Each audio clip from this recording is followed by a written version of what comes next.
Maharashtra superfast news चॅनलमध्ये आपले सहर्ष स्वागत आहे। खास सत्याची थार लेखणीची महाराष्ट्रातील ताज्या आणि वेगवान बातम्या पाहण्यासाठी आपल्या हक्काचे चॅनल शेअर करा, लाईक करा आणि सबस्क्राईब करा। धन्यवाद। महाड MIDCचा निष्काळजीपणा, काळ नदीच्या पात्रात रासायनिक सांडपाण्यामुळे जलचरांचा मृत्यू। महाड MIDC परिसरातील काळ नदीच्या पात्रात रासायनिक प्रदूषणामुळे भीषण परिस्थिती निर्माण झाली आहे।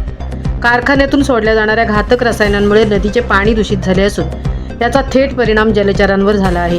या प्रदूषणामुळे हजारो मासे मृत्युमुखी पडल्याचा धक्कादायक प्रकार समोर आला आहे।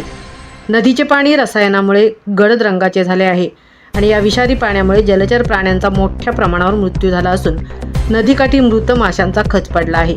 MIDCतील अनेक कारखाने नियम धाब्यावर बसवून नदीपात्रात थेट रासायनिक पाणी सोडत असल्याचा आरोप स्थानिक नागरिकांतून होत आहे। प्रदूषणाची पातळी इतकी वाढलेली असतानाही प्रदूषण नियंत्रण मंडळ आता कोणती पावले उचलणार हा प्रश्न आता उपस्थित होत आहे। अशा प्रदूषण करणाऱ्या कारखान्यांवर कठोर कारवाई करण्याची मागणी आता जोर धरत आहे। पर्यावरण रक्षणासाठी आणि भविष्यातील अधिक मोठे संकट टाळण्यासाठी संबंधित यंत्रणांनी या प्रकरणाची तातडीने दखल घेणे गरजेचे आहे। महाराष्ट्र सुपरफास्टसाठी धनराज गोपाळ, पोलादपूर।